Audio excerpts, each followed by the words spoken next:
Alô, irmãos e irmãs, em Jesus Cristo.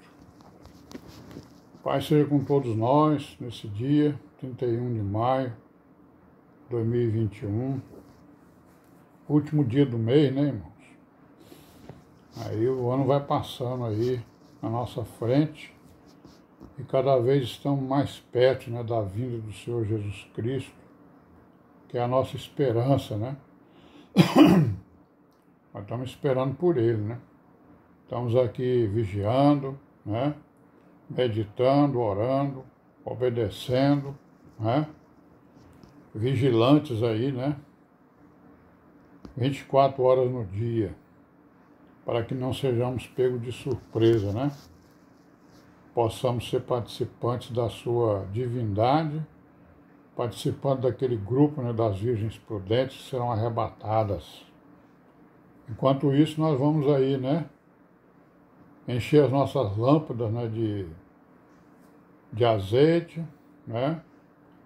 Para que a chama fique viva, não é isso? E essa lâmpada vai iluminando o nosso caminho, que é a palavra do Deus vivo, né? Que é o caminho, a verdade e a vida, que é Jesus Cristo, o grande mistério, né? Da divindade. Amém? Amém. Vamos aí, né, para a nossa pequena meditação. Estamos aqui no capítulo 7 de Hebreus, né?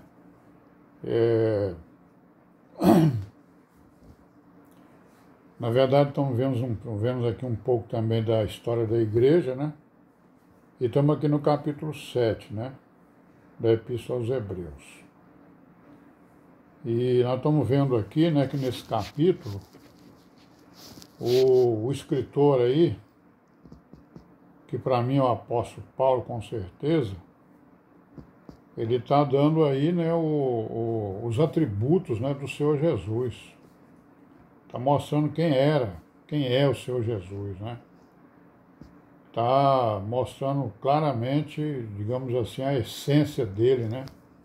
A essência do Senhor Jesus, a sua divindade, né?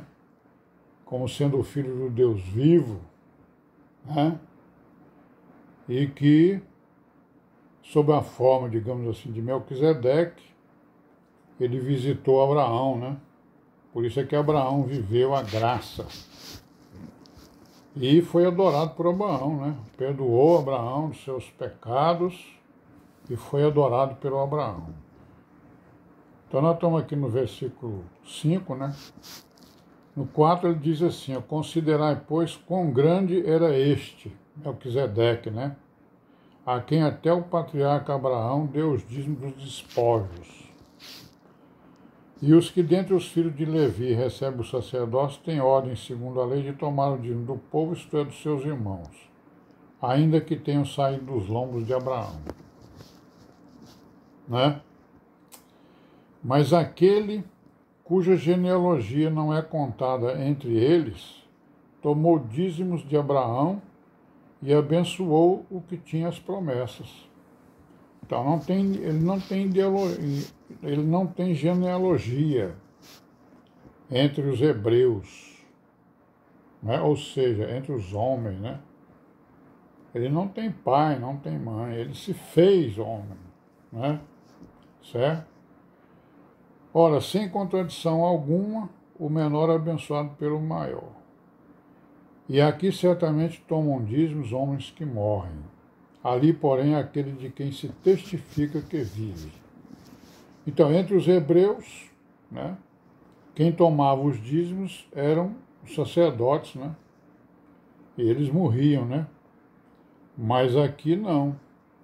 Aqui em Melquisedeque, quem toma dízimo é aquele de quem se testifica que vive. Então ele não pode ser um homem, né? E para assim dizer, por meio de Abraão, até Levi, que recebe dízimo, pagou dízimos. Então Abraão pagou dízimo para todo mundo, né? Inclusive para Levi. É o grande significado, né? Ou seja, ele adorou, né, ao Melquisedeque, ao Senhor Jesus, né? E essa adoração significava o quê? Que todos aqueles que eram filhos de Abraão na fé iriam e deveriam adorar, né, o Senhor Jesus. Porque ainda ele estava nos lombos de seu pai quando Melquisedeque lhe saiu ao encontro. Né? Levi, né?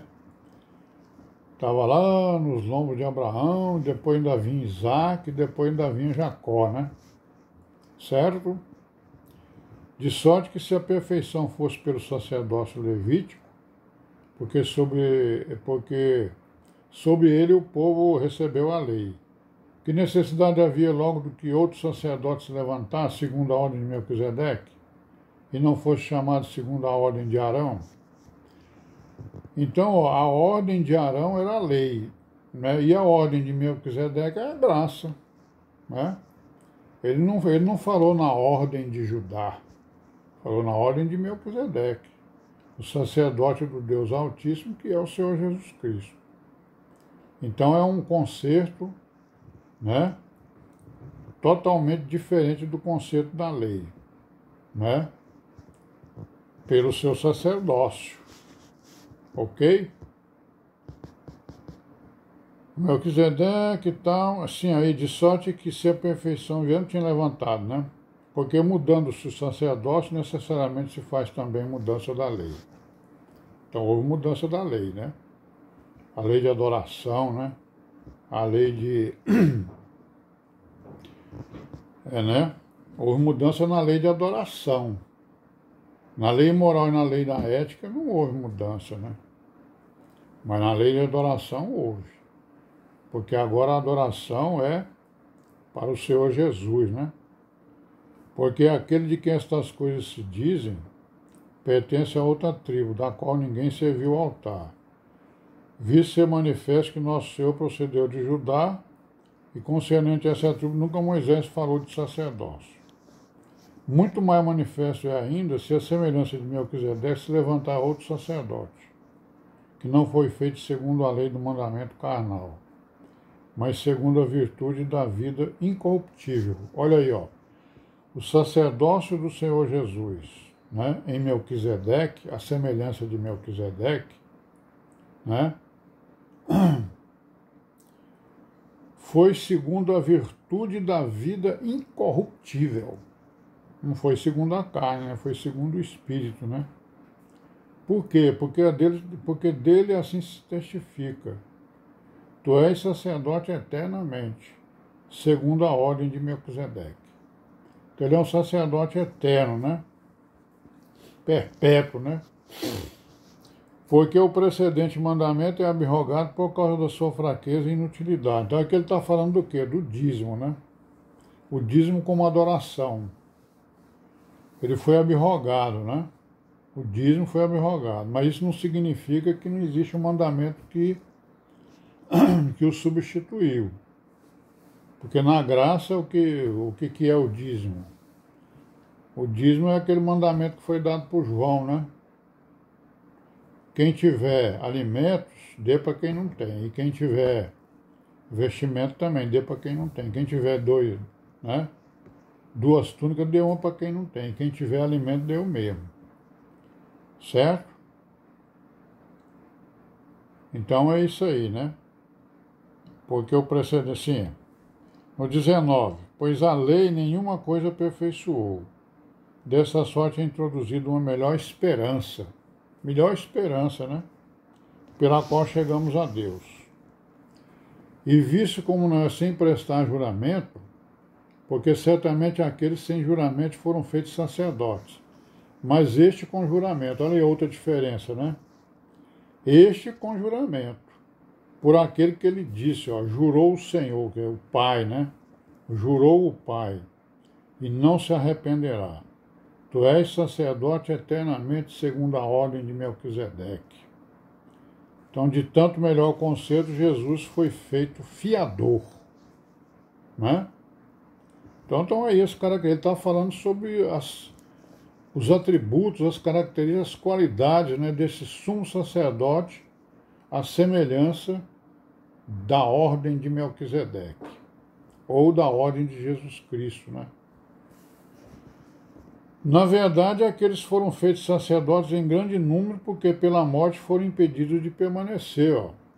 Mas este, Melquisedeque, Jesus Cristo, porque permanece eternamente, tem um sacerdócio perpétuo, né?